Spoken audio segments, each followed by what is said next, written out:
Welcome to the Virtual Business Owners Network on the 1st of July 2022 and a presentation from our esteemed and generous photographer, David Murphy. Off to you, David. Thank you.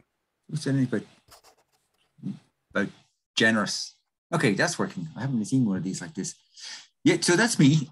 What I want to do is just talk a little bit about what I do and how I do it. So I'm starting out in the studio. So this is just a kind of a nice but boring image of coffee, and I decided to kind of mood it down a bit, and it does mood down. Watch this. Yep, there it goes, moods down. But it's kind of gone a bit dark and dull. So I'm going to throw a little bit of light in the background, and that kind of gives a bit of life. But let's bring some nice warm light in, morning light in through the window. Bit of adjustment going on there, and you end up with quite a nice picture, depending on the screen you're looking at. And that's what it looks like in the studio when you're setting it up, with lots of lights kicking around the background and backgrounds and all sorts of things. And it doesn't look quite as pretty, but it's an interesting process. This is another quick shot of just an afternoon, early evening gin, but just change the mood and the lighting a little bit without changing too much. It becomes a nice, warm, early or late evening drink, and just by changing the lighting on it. So that's a little bit about what I do in the studio. Oh yeah, one more is just kind of, you've got these very fancy backgrounds of lemongrass in the background is in fact just a boring studio shot with a white background and the lemongrass dropped in. I don't do the lemongrass, somebody else does that because it doesn't grow in this country. To talk a little bit about lenses, people got the mystery of lenses. So running through the lenses, the first one is a wide angle lens. This is a 50mm, which is what the eye, human eye actually sees. This is my 100 to 200mm lens. And a 300mm lens. So I'm going to show you what those do. So I'm going to standing in one position, taking this series of pictures with a wide angle lens. This is 28mm, which is quite wide. Moving up to that 50mm, and that's what the kind of perspective of what the human eye would see, to 100mm, and everything starts getting closer.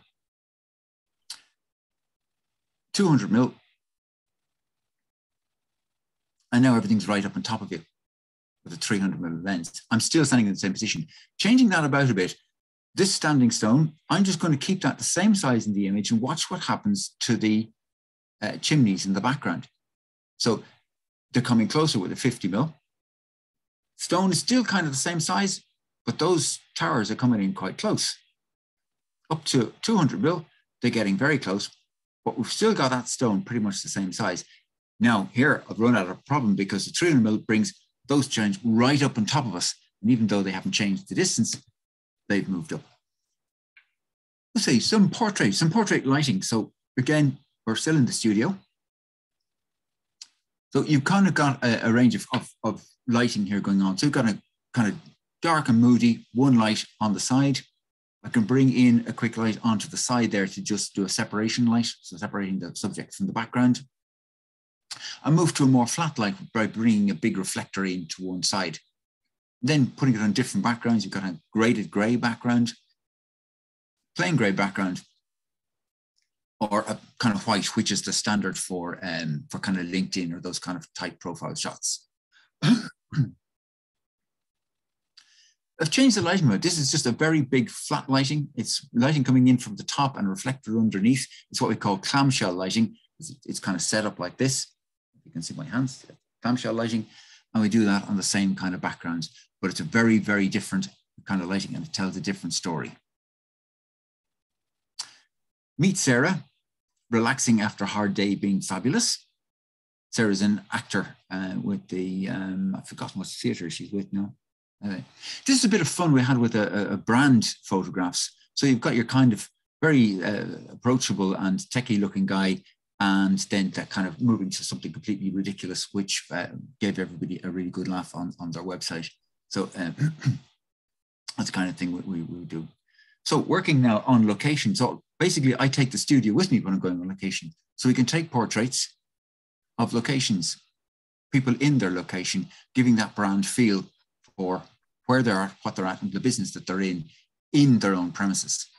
So that's a fully studio lit lighting, again, fully studio lit in their premises with their signs in the background. That's not dropped in photographically, that's actually him with the sign in the background. That's our Gabby Mallon, of the CEO of the Dún Laoghaire Chamber. And just again showing that it is taken with the chamber presidents in the background listing. This is another chappie that I work for. He's a print broker, wanted something a bit different, and we were able to produce this in his office. This is Colette. She is the manager of the glass houses, which are kind of serviced offices in Blackrock and Sandyford and Dunleary. Eva Acton backed on sales in her brand spanking new home office that she had built during the lockdown period. This is an interesting woman. Annalise is from the Irish Linen Shirt Company, and she's trying to get manufacturing of clothes back into Ireland through training. These are going a bit fast for me. This is an architectural company that do domestic architecture, showing the maquettes they use to show the clients how things are going to work. And that is the husband and wife team of the Little Black Box Collective in Dunleary. Great little architectural practice. Speaking of architects, this is the shot that I did for a colleague of mine out in Greystones.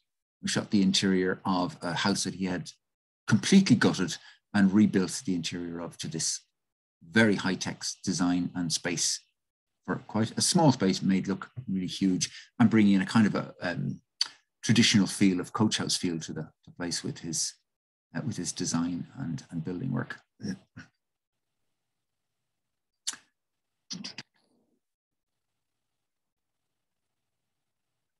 Okay, this is architecture of a different type. This is 5,000-year-old architecture.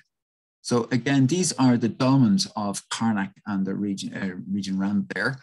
These are just burial chambers, but they're extraordinary that they were built 5,000 years ago and come with their own interior artwork, which is really interesting stuff.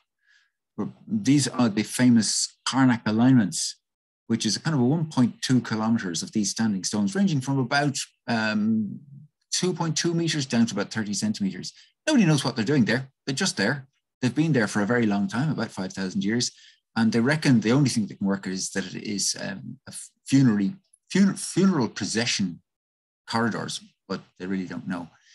These are the Maison Lafille, the House of the Fairies, which is what people used to call them because they didn't understand what they were in the Middle Ages.